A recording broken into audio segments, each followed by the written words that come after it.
número. E esse número foi dito aqui no enunciado do problema que um número maior indica prioridade mais alta. A gente precisa sempre observar no enunciado do problema, porque eu posso dizer que o número mais alto, o número maior, indica prioridade mais baixa, tá? Isso daqui a gente vai resolver de acordo com o que foi dito no enunciado. O enunciado está dizendo que o número maior indica prioridade mais alta. Tem três prioridades associadas aqui. Ao processo 1, a prioridade 1, ao processo 2, a prioridade 2, ao processo 3, a prioridade 3. Então, eu vou associar aqui, tá? P1 tem prioridade 1, P2, 2, P3, 2. Foi dito que o número maior é a prioridade mais alta. Então, como é que vai ser essa ordem de execução? Então, vamos esquecer isso aqui por enquanto, essa não é a ordem de execução. Eles estão enfileirados, sim, é verdade, eles chegaram na fila. Só que cada um tem uma prioridade e esse algoritmo ele funciona de forma que ele escolhe quem vai executar de acordo com a prioridade. Tá? Então, ele olha lá na fila, eles estão aguardando, é quem tem prioridade mais alta, então é quem vai executar. Falei na última aula que ele é um algoritmo que assim, ele é bem hierárquico. O processo mais importante, associado a uma prioridade mais alta, vai executar primeiro. Os menos importantes vão executar depois. Tá? Expliquei que o Linux usa um pouquinho disso, ele não usa só isso, mas o Linux tem processo e prioridade. Então ele decide pela prioridade, mas ele não é só isso, ele tem algo mais. Mas a gente está falando aqui de prioridade pura, tá? Ou seja, só prioridade. Se fosse só prioridade, como seria? Ele passaria nessa fila. Foi dito lá que o projetista criou o sistema operacional, os números maiores indicando prioridade mais alta, então isso quer dizer que esse cara aqui é o que tem maior prioridade, já que tem um número 3 associado a ele, que é a prioridade dele. A minha ordem de execução, ela vai ser primeiro o P3.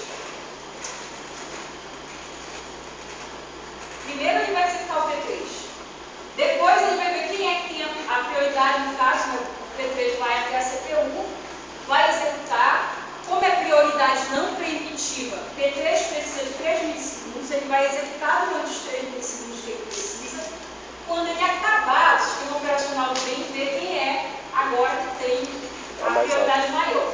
Então, se resta agora P2 e P1, P2 tem a prioridade 2 associada, foi dito no enunciado, números mais altos indicam prioridade mais alta, então a gente vai decidir pelo P2 agora. Então, o sistema operacional vai executar em seguida o P2. Depois, é claro, vai restar só o P1, então ele executa o P1, que vai ter a prioridade 1. Tá?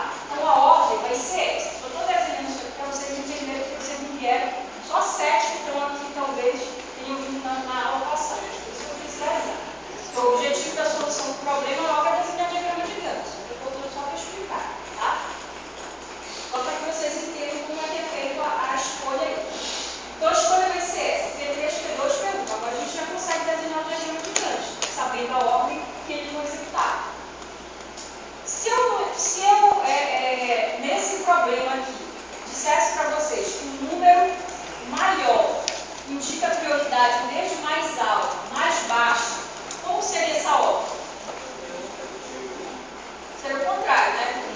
Seria números maiores, prioridade mais baixa, então seria primeiro P1, depois P2, por último P3, tá? Não é essa a ordem porque foi dito do jeito que está lá. Mas eu só fiz isso daqui porque eu posso na prova dizer do jeito que eu quiser, tá? Então tem que ler lá o enunciado para saber se o número maior é a prioridade mais alta ou mais baixa. Então a ordem é essa, P3, P2, P1. Esse foi só a minha explicação, foi só um parênteses, né? Então vamos para o diagrama de Gantt. O diagrama de Gantt para prioridade.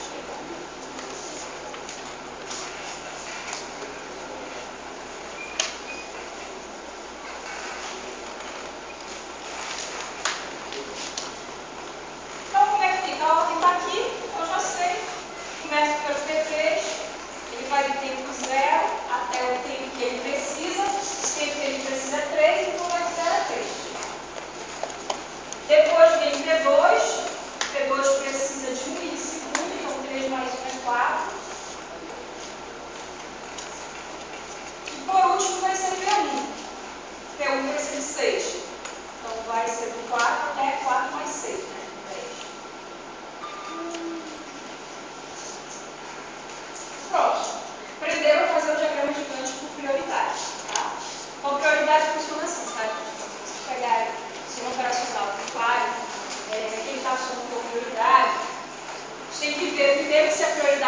preemptiva ou preemptiva, porque se for preemptiva, eu falei na aula passada, se chegar um processo com uma prioridade maior do que aquele que está executando, ele vai poder interromper o processo que está executando para pegar o que tiver maior prioridade.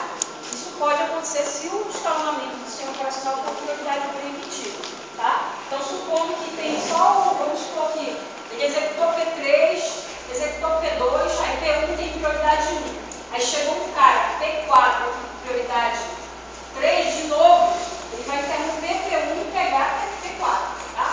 Só que isso é difícil a gente fazer no diagrama de Gantt. Tá? Então, principalmente no diagrama de Gantt, a gente usa normalmente para demonstrar a prioridade não preemptiva. Né? Vocês podem pegar um sistema operacional que funciona com prioridade preemptiva.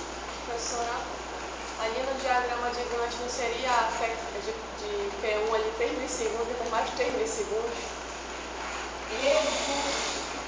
Aí nesse diagrama P3 vai 0 a 3, P2 vai 3 a 4. Então seria 2 vezes P1, 3 milissegundos cada processo. P1 precisa ser, né? Isso. Não, prioridade vai ser até o fim. 4 mais 6, 10. Não seria de 4, aí até 7. É o mão de obra. É o próximo, tá? Prioridade vai até o fim, porque a prioridade que eu estou assumindo aí para ver que não tem. Coloquei bem aqui, ó, tá? Prioridade não tem. Você não vai interromper ninguém.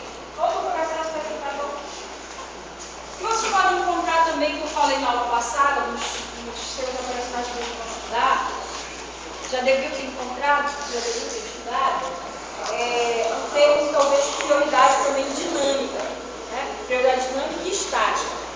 Prioridade estática quer dizer que é atribuído uma prioridade para o processo e não é possível mudar a prioridade daquele processo. E a prioridade dinâmica é uma prioridade que o sistema operacional está executando e por algum motivo, ou ele mesmo, o sistema operacional, decide mudar a prioridade daquele processo para outro número, ou então o próprio administrador do sistema pode chegar e mexer na prioridade, dizer que aquele processo é uma prioridade mais alta. Então, eu também falei na aula passada que o Linux, por exemplo, permite que o próprio administrador do sistema cheque qual é a prioridade do processo e atribua uma outra prioridade através de um comando, por exemplo, o comando nice. Ele vai lá e mexe com a prioridade do processo. Então, isso quer dizer que ele tem prioridade dinâmica. É possível mexer com a prioridade durante a execução. Se fosse prioridade estática, ninguém podia mexer, nem o administrador e nem o próprio sistema operacional. Então, prioridade dinâmica é uma coisa que vocês podem encontrar em muitos sistemas operacionais. Então, é possível ou o próprio sistema operacional mexer, ou o administrador mexer, ou ambos, né? Tá? Então, às vezes tem um critério que o sistema operacional mesmo mexe, tipo, o processo já está lá esperando há não sei quantos milissegundos, há não sei quantos segundos. Então, ele decide que aquele processo está demorando muito a executar. Então, ele mesmo incrementa a prioridade daquele processo para que ele venha executar em algum momento, senão ele nunca, coitado, vai executar. Pode ser que o tempo inteiro aquele processo de maior prioridade e aqueles com menor prioridade fiquem ali na missão, ou seja, esperando um longo tempo sem poder executar. Tá? Então, a maioria dos sistemas operacionais são de prioridade não. Tá, então você já sabe fazer esses fatores. Aí, agora o mão de roda. Como é o mão de roda? Eu preciso apagar alguma coisa que nós temos iniciado. Eu vou ter que olhar para cá para achar o tempo médio de espera, tá? Então, eu vou apagar isso. Pode iniciar isso. Só para colocar o diagrama.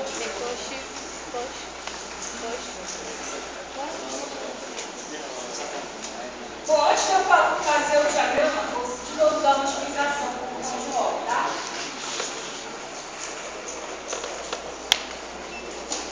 Mão de roda é o seguinte, tenho lá minha CPU, tenho lá meu sistema operacional, né, decidindo quem é que vai para a CPU, e aí tem um conjunto de processos aguardando, tipo esses três aqui, né, P2 e P3.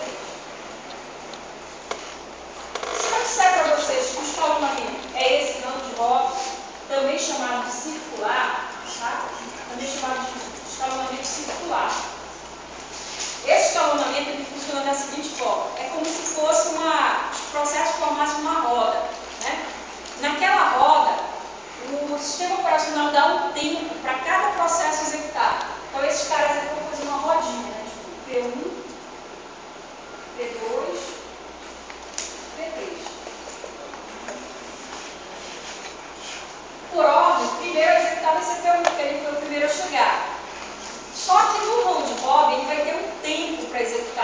Porque o round robin ou circular, ele é um algoritmo de escalonamento preemptivo, ou seja, ele sofre interrupção, ele deixa que o processo seja interrompido, tá? Então, ele vai interromper quando? Quando o tempo for atingido. Então, esse negócio de quanto que eu coloquei aqui, assuma que o quanto é de 3 milissegundos. Quer dizer que o SO vai dar, no máximo, 3 milissegundos para cada processo executado. Então, é como se ele funcionasse com o relógio, né? Então, ele diz assim, tá, tem 3 processos esperando, tu vai executar até 3 milissegundos. Aí, o processo 1, no caso, precisa de 6 milissegundos. Mas ele não vai poder executar até o fim, porque o escalonamento preditivo, o SO, tem a possibilidade de interromper o processo e dizer assim, ei, camarada, 3 milissegundos, acabou o teu tempo. Então, ele só executa 3. Acabou o tempo dele. Só que ele vai dizer, mas e aí, coitado, ainda precisa executar mais. Pois é, ele vai ter que ficar na fila ali de novo. Por isso que é a rodinha. Porque cada processo vai receber o seu tempo e se ele não conseguir executar até o fim, ele continua na rodinha. E o SO fica rodando entre eles. Tá? Chega um novo processo, ele vai com o rabo da rodinha, né? É como se fosse uma fila, mas tem uma ordem aí dessa fila que vira uma roda. Né? Para ele poder fazer esse loop aqui, essa volta toda. Então, se ele chegasse no T4, ele tem que entrar aqui, tá? Não é o caso, né? Então, tem 3 aqui. Então, ele vai dar esses 3 milissegundos. Então, o P1 vai executar 3 milissegundos, ele vai passar para o P2.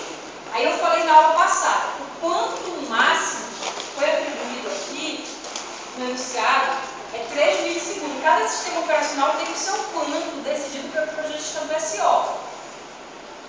Esse quanto aí, ele é o máximo. Quer dizer que o processo vai usar 3 milissegundos sempre. Por exemplo, o P2 precisa só de 1 milissegundo. Então, será que ele vai usar 1 milissegundo e os 2 milissegundos que ele não precisa, ele vai monopolizar a CPU e dizer, não, ninguém entra aqui na CPU. Eu acabei, mas só vai passar para o próximo só quando eu expirar os 3 milissegundos. Não é assim. Tá? Então, se ele precisa de menos tempo, ele vai usar o tempo que ele precisa. O máximo é o tempo do quanto. Isso não quer dizer que é obrigado cada processo usar o máximo. Mas você pode colocar na prova lá, marcar, dizer que o processo vai usar até o fim, não sei o que, eu gosto de dizer isso aí. Para vocês analisarem. Então, esse processo P2 só vai precisar de 1 milissegundo. Quando ele acabar de executar, ele precisa continuar na roda? Não, ele vai sair fora. Tá? P3 vai ser o próximo que vai receber aqui a sua vez, né? Então, ele precisa de 3, que é exatamente o tempo do quanto. Quanto máximo é 3. Então, ele vai executar os 3 e vai sair fora da rodinha. O sistema operacional volta para o P1 e o P1 executa mais 3. 3 mais 3 não dá 6? Acabou o que ele precisava de tempo. Aí, se eu tivesse colocado 7 aqui, ele ia entrar na rodinha de novo, tá? Então, se eu tivesse aqui, fosse outra situação, né? Se fosse assim, P1 precisa de 7, P2 precisa de 4 e P3 precisa de 3. Se fosse assim a situação. Como é que ia ser, né?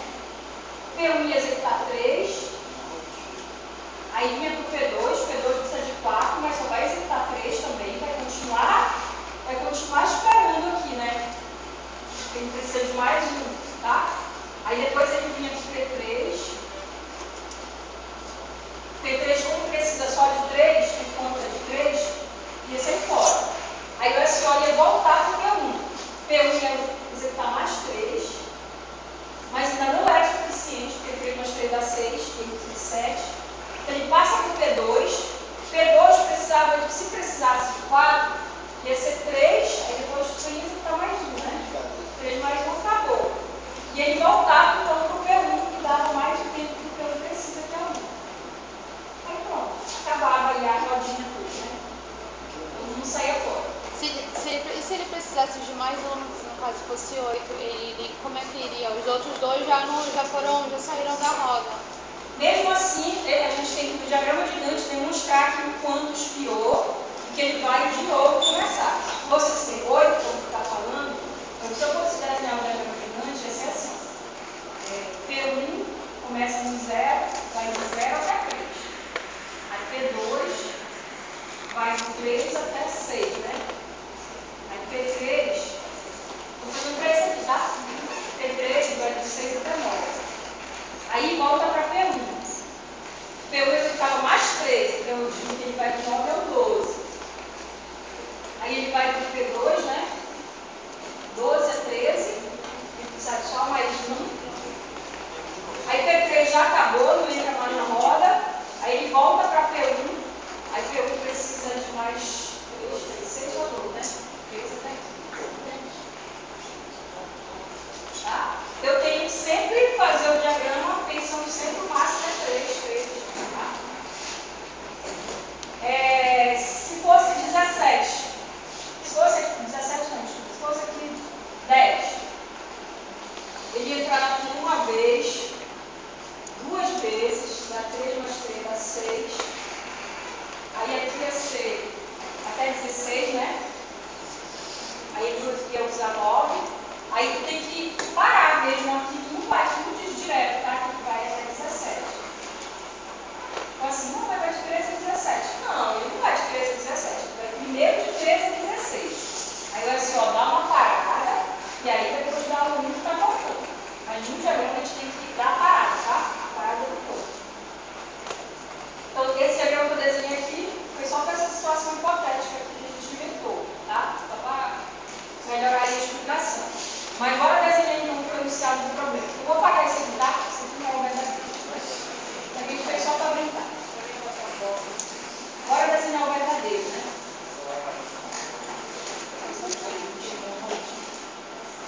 Então, diagrama de Gantt para um ponto.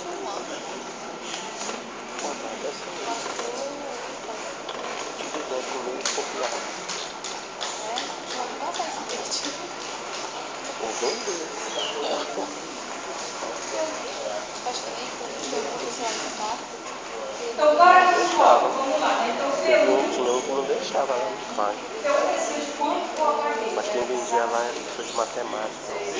6. Então, ele vai dizer A história vira-vira também. aí depois P2. Neto. Sabe, pode um, até 4.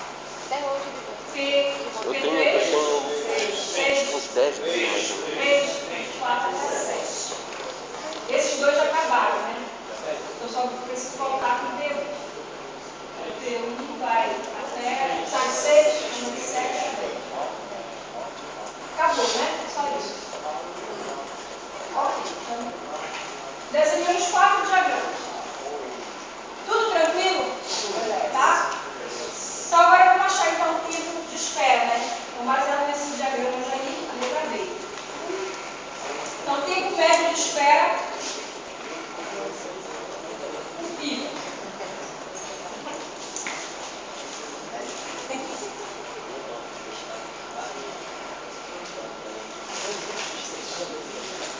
Tempo de espera é fácil depois que a gente desenha o diagrama certinho. Só não pode desenhar errado. Se a gente desenhar errado, pronto. A gente vai fazer errado o tempo de espera. Pro pico, ó, qual é o tempo de espera do P1? Qual é o tempo médio, né? O tempo médio é o tempo de espera de cada um dos processos dividido por 3, né? Porque eu tenho 3 processos. Se fosse 4, eu tinha que dividir por 4. Se fosse só 2, por 2. Se fosse 5 processos, dividido por 5. Tá? Então, para o pico, o tempo médio vai ser qual é o tempo de espera de P1? P1 não espera nada, começa a executar logo. 10, 0. Tempo de espera de P2. P2 espera até o tempo 6 para começar. 0 mais 6. E de P3, P3 espera até aqui, né? Para começar. Espera até o tempo 7. Então 0 mais 6 mais 7. Dividido por 3. Dá 13 por 3. Deve dar 4,3 aproximadamente. Então o tempo médio de espera é aproximadamente 4,33 vezes. Aí para o SJE, está desenhado certinho? Acho que está. Se tiver, então beleza. O SJE, mesma coisa, né? Tempo médio é o tempo de espera igual continua em cima. Então, tempo de espera de P1. P1 espera até aqui, espera 4. Tempo de espera de P2. P2 não espera nada, começa a executar logo no início. Então, mais 0, mais. Tempo de espera de P3 espera 1 segundo.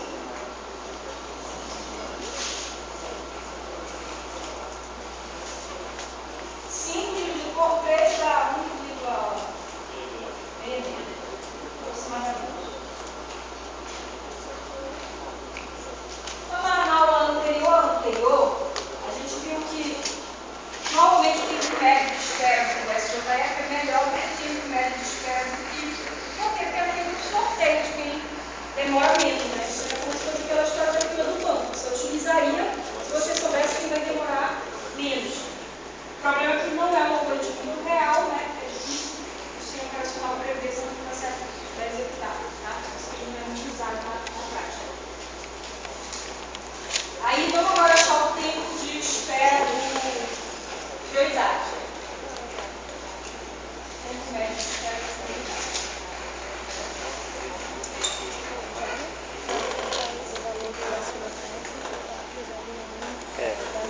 Basta olhar para onde espera. Quem executou o P1 levou quanto tempo? 4, né? 4, porque foi 0, é do STJ10. O segundo diagrama ali embaixo, ele levou 4 segundos.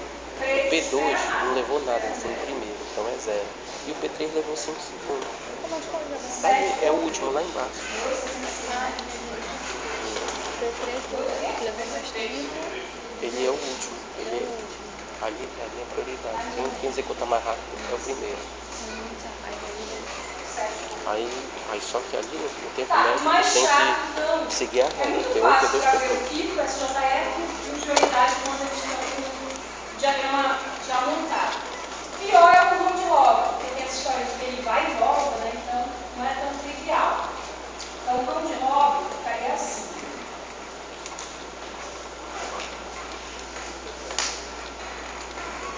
Para quem entra na fila só uma vez, é fácil. P1 entrou na fila só uma vez? Não. Ele parece que esperou 0 e parece que ele esperou 7. Eu tive de dúvida. Será que ele esperou 0 ou será que ele esperou 7? Como foi que eu falei para você no ano passado? A gente sempre olha para o último tempo que ele esperou e subtrai todos os quadradinhos, né, os retângulos de tempo que ele já executou. Então, na verdade, eu assumo que é como se ele tivesse esperado 7, mas na verdade não é 7 porque ele já executou aqui 3 milissegundos. É como se eu andasse para trás naquele tempo. Então é 7 menos o tempo que ele já executou. Ele já executou 3. É 7 menos 3. Na verdade, o tempo real de espera de P1 é 4. Tá? Isso só acontece quando o cara entra na fila várias vezes. Ele sempre olha para o último e subtrai os tempos que ele já executou para trás. Se ele tivesse executado 3 milissegundos e em outro momento mais 3 milissegundos, eu somava, tá? Eu ia olhar o último tempo, se fosse assim, por exemplo. Se fosse P1 de 0 a 3, aí P2. O tempo que está aí. Então, vou colocar de novo aqui P1, aí de 7 a 10. Aí vou colocar aqui P2.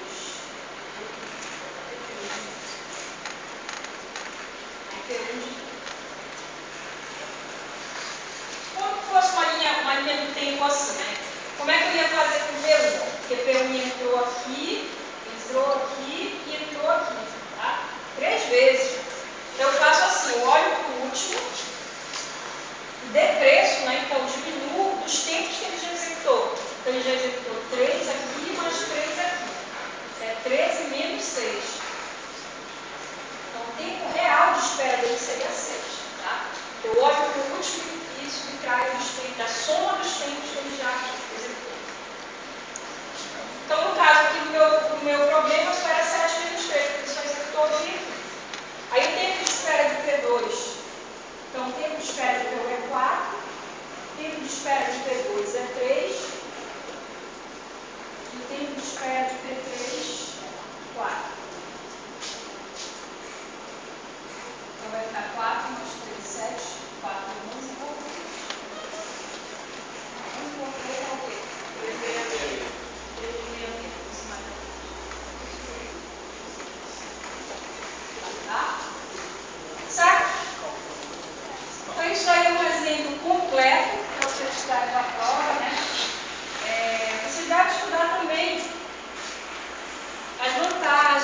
vantagens, as características de cada um dos algoritmos de escalonamento. A matéria é o capítulo 1, até o material do capítulo 2, junto com o 3, que estão juntos, vai até o slide 35, tá?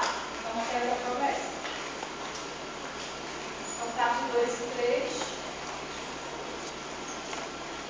Capítulo todo, está lá. E aqui vai ser até o slide 35. É isso. POX.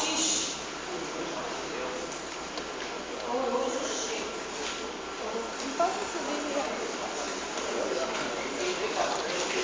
Deixa eu ver como é que tá muito Se tiver grande. alguma dúvida, mandem lá para mim. Vai lá com vocês. Veja o sinal de fumaça. Não vai tá 170 mega. E vai demorar quase. No Bluetooth é melhor. Não. Amanhã. Ah, o Mauro tá com notebook. Ah, não, mas tá com. Não tem como passar. Tem USB. Tá muito grande para Bluetooth.